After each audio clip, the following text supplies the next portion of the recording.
So give me a little bit of a walk, kind of a walk through here. So it says, rather than talk about your pedometer, yep, explain to me the number of steps you have to take in the morning to get this place looking the way. Okay, to get me probably get here is say usually check things in my office and boiler room there, make sure things are good there, especially during heating season. From then, say head over to church, turn the alarms off, restock the visual candles. Usually by 10 to 7 is when I start opening the building up, make sure everything's ready. I've done a lot of prep work before that. Like there's so many little details that are so automatic after so many years. You know, you kind of actually try to put them down. It's all up here, which I've been told I should put these things down on paper. When they redid the cathedral dome, they put a new cross up there, and we had the opportunity to put our names on a scroll. I put the names of not only Bill and I, but our children, their spouses, all of our grandchildren. So when they look up at that cross, they say, oh my gosh, my name is up there.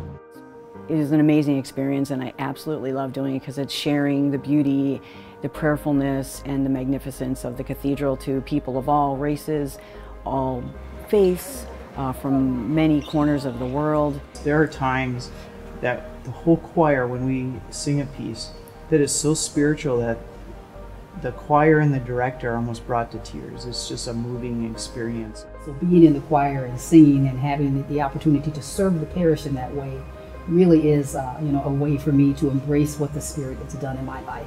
I joined with my father too when I was starting college. He's still with me here when we sing things that we sang back then. My favorite time to experience the acoustic of the cathedral are those times when I'm in here by myself late in the evening and the cathedral's locked up and it's just myself, the organ, and the room. And if it's a humid day, it's even better because the reverberation's a little longer.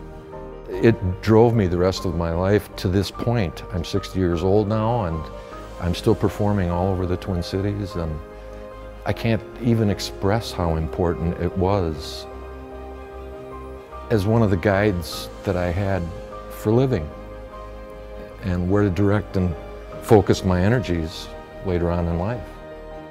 We are here today on August 26th, 2014.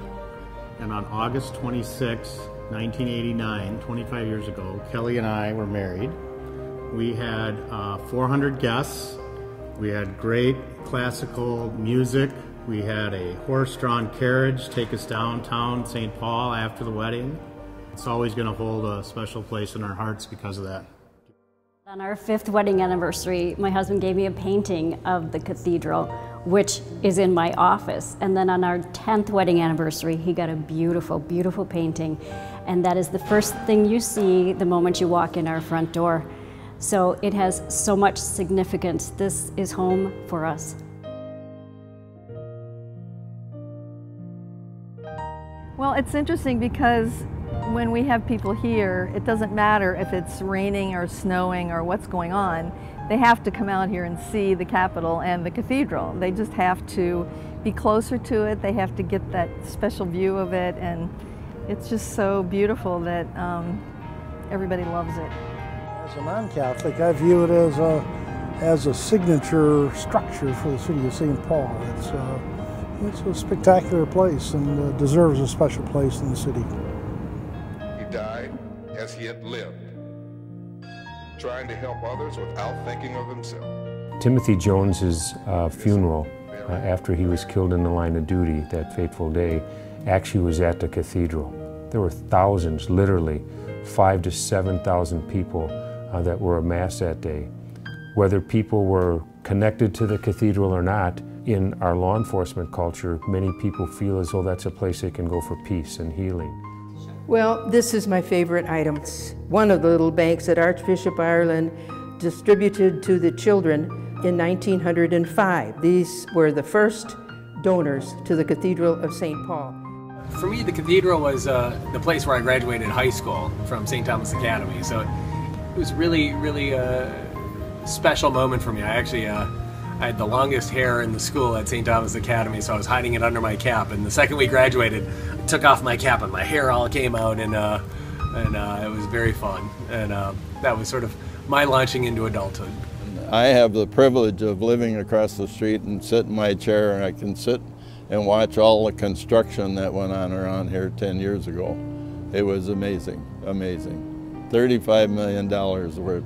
I swear half of it had to be to build the scaffolding to get up on the dome. Back in those days, everything was wood.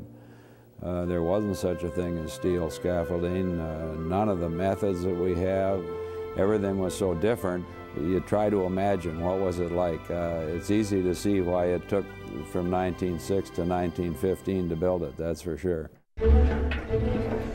You know, many people wonder what we priests do all day when we aren't hearing confessions or visiting the sick. A rector's work is never done. So up here 186 feet above the cathedral floor, and we're preparing to lower the chandelier that was installed in 1947. It came from a Minneapolis firm. Initially, the cathedral was lit by one single 750-watt light bulb, if you can imagine. So I'm preparing here to lower it. Tom, I think I can handle it from here. If you wouldn't mind getting a first draft of my Sunday homily, I'd really appreciate that. I can get it ready. All right, maybe we'll meet tomorrow and you can give me an idea. Sure, absolutely. That's sure very good. It's important to keep everything clean. We want everything to shine. That's the way I am, and that's the way a lot of the people are at the cathedral. We want this building to look as beautiful as possible.